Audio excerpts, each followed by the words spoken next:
God have mercy upon us.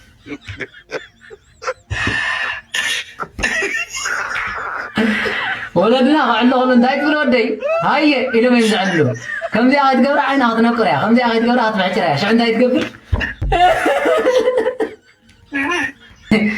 ودي سب AI كم تكون فريق ماله AI على التلفزيون ودي سب AI كوينكم مالتي እንታይ ኮይኑ መስለኩ artificial intelligence ዝበሃል ሓቂ ሕጂ ድማ artificial human being መፅዩ ፀጉሪ በሪዕ ምስ ተባሃለ ዝከይደ ክትከል ሙሉእ መዓልቲ ክጥቕጥቕ 6 በርሒ ምስ ሰበይቲ ከይትራኸብ ከምዚ ከይትብል ከምዚ ተጠንቂቑ እግዚኣብሔር እኮ ረብዕን ዓርብን ፅም ክብሎ ከሎ ኮይፆሚ በዓል ሓዳር ኮይኑ ርእሱ ከትክል እንድሕር ከይዱ ቀዳመይቲ ትእዛዝ ትወሃቦ እንታይ እንድሕር ተባሂሉ ሆርሞን ስለ ዝስሕብ ኩዑት ይውዕሉ ከምዚ ገይሮም ሓንቲ ፈትሊ ይኩዕትዎ ከምዚ እንዳገበሩ ይሰኩዕሉ ይውዕሉ تبرحات مالتي دم تيف تيف تيف تيف تيف تيف ودم مسكين يعني من تاي خوني خونس كل دم زفسند اما جرشتان تاي قبر نسلست الاربعه ورحم سويت خاخي تراخي بما قط ابلي حزاز ابيت كريستيان روعنا عربنا يتراخب تيلو ما يقرب بك شيء فكر لي فكر ان بك شيء حاطط مثلا وا تملكتنا زيت انصراح مچم انا رغزኛ የጠፍና ቅሰብ ወተባዕላይ ተዝመጽ ኩለና ዋልደ እንተ መርዓው እንደዚህ ጊዜ ዛሃበን ተዘይበይ ግን እግዚአብሔር ይፈጥርዎ ጀበና ከገዛ خلاص ግን ቀያዕ ተኹን ጸላም ቡና ምስታይ መገደዳ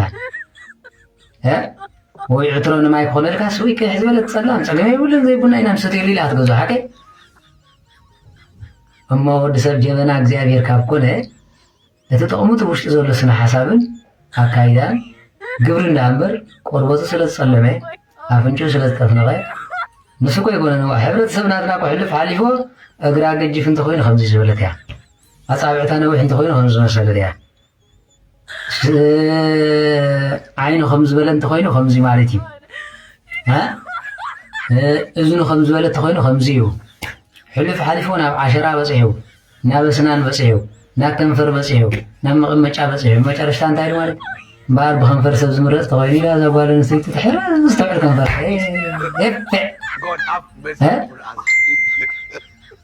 ተመልከት ማለት እዋ በመቐመጫ ይኹን ዝበሃል ዘሎ እወ ትርኩ ከከድካ ተጠረቑ እሸ ሽዑሪ ኻያ ዘይትፈልጥ እንድዕባላ እንችና ድመቸም ይባስ ኢልዎ እንኳ ኢሳያስ ይሃለዎ እዚ ሳዋ ምስ ወረደኩም ተተኮስኩም ነይሩን በቲ ፀሓይ ድሕሪ ኻጥብ ዝብሉ ምስ መፅኻ ጠብቀ ከድካ ኻ ተነፋዕ ወዲ ተባዕታዩን ኮይዶን ወዲ ባሊባኖስ ለ ካዛ ህዝቢ ናብያ ትኸይ ዘላ ከድካ ተወጋ ጥራሕ ተወጋ ድሕሪ ወዲ ተባዕታይ ምስ መፅኻ በቃ ወዲ ሰብ ቅርፂ ዘለዎ ልሽ ፎስፎረስ በበሊዓ ቡጭ ቡጭ ትምስቕ ኢላ ድሕሪ መጨረንሲ ይኮነን እኮ ማለት መግጀፍ ዝበሃል ከኒና እውን ይበልዕ እሞ ዓይነ ይፍለጥ ኣፍንጫ ይፍለጥ ሕሙሱስ ኢሉ ማለት ምባል ይጅምር ማለት ዲበሪ ተመስገን የለ ሕጂ ኸ ቻይናውያን ጠፍናቃት ከለም ዝተባሃሉ ሰስ ሂቦም ስሪንጋ ገይሮም ዝበለት ከምዚያ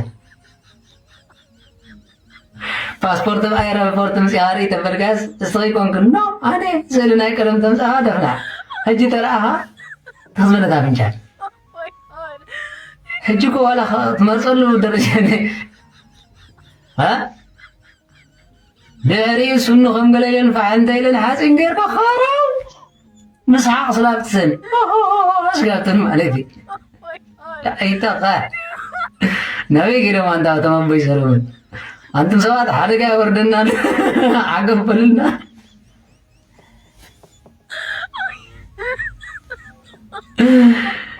ስንተወልጋ ግጥም መቀመጫ ግጥም ጥብ ግጥም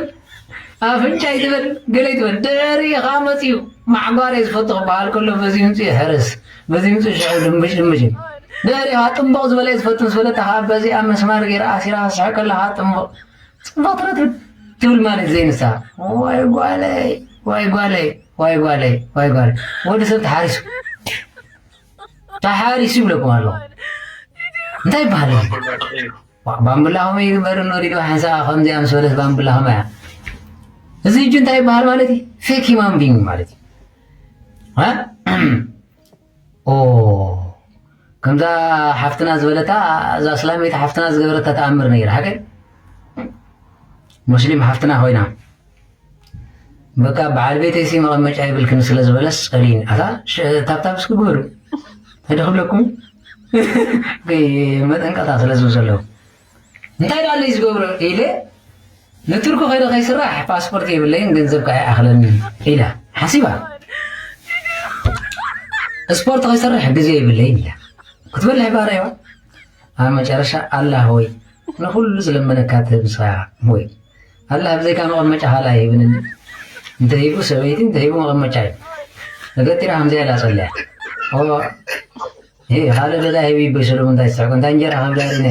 ፀበል ከፍስስር ኢና የላ ዋላ እንታይ ጋ ገንታለ ተጋጋ ወልኒ እንተሂቡ ኣብ ሰማይ ሰበይቲ ኣብ ምድሪ ሰበይቲ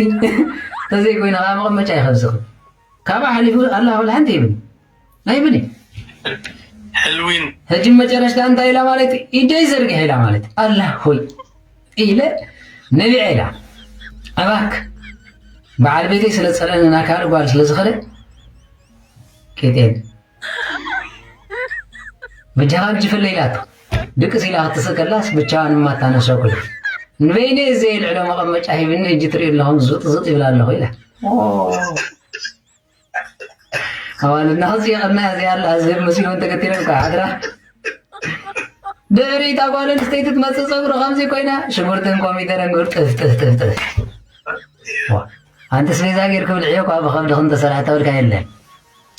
በቄረ እዚኣ ከዓ ፅቡቕቲ ንፀጉሪ ኢላ ኢልማ እዚኣ ስፈረፈር ገይራ ትለኢላ ሓንቲ ካምጫ ጥፍጥፍጥፍጥፍ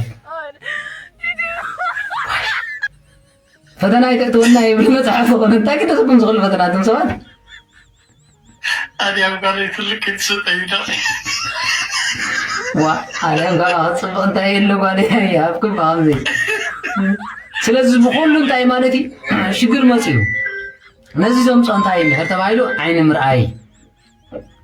ዓይኒ ዘምፆ ድዝረኣኻዮ ከም ደና ሄዋን ዝኩሉ ገነት ዝመስል ተሸብረቐ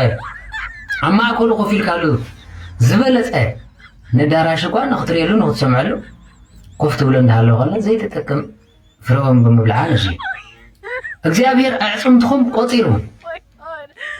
ንሳንቦኩምን መሰናግለኩምን ሰሪዑ ነስናንኩምን ብቀደም ተኸተል ኣብቂሉ ንዓይኒ በይ ከም ትቕመጥ ነፍንጫ በይ ከም ትቕመጥ ኮይለ ዝረሳዕ ክብልኩም ባብ እንዳ ሸፋሽፍትን ዝበፃሕናኻ ሸፋሽፍቲ ውሒድኒ ኢላ ካ ትኸይድ ልፅይ ቢላስ ታቱ ገይራ መጨረሽታ ከምዚ ትገብሮ ወዲ ባይባነስከ ሎም ከዓ ሕልፍ ሓሊፎም ከዓ ኣብ ዝቐርነብ ዓይኒ ዝቕመጥ ኣምፅ እሞ ከምዚ ክትብል ከላስ ዋ ኣባተር ትመስል እንታት ዓይኖም ከመይለኒ ድቅስ ኣብቀ ዝብል ንስድራ ኣይኮነ ማለት ንከምዚ ገለ ኣይላሽ ዝብሎ ኣሎ ናብ ዝገብሮ ማለት ከመይለኒ ድቅሳ ድሕሪ መጨረሽታ ፅፍሪ ወሲኻ ኸ ፅፍሪ እንታይ እዩ ተፅፍሪ ትውስኸሞ መጨረሽታ ከምዚ ክትብል ኣይትኽእልን እያ ተጋጊያ ከምዚ ኣይትብልን እንታይ እያ ትገብሮ ማለት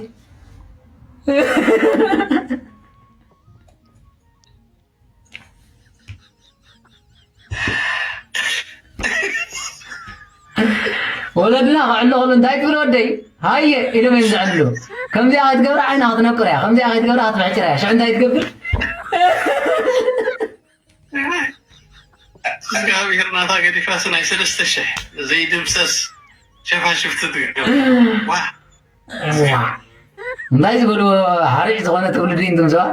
ኣብ መጨረሽታ ከተዛረብ እንዳደልያ ከምዚ ትብል ማለት እዩ ሞባይል ክትጥውቕ ኣብ ቤት ፅሕፈት ተኸድካስ ኮምፒተር ክትጥውቕ ከምዚ ጌርካ ሓረምረምርም ተብሎ ነቲ ኪቦርድ ንሳኽ እንታይ ትገብሮ ነቲ ሞባይል ክትጥውቕ ከላ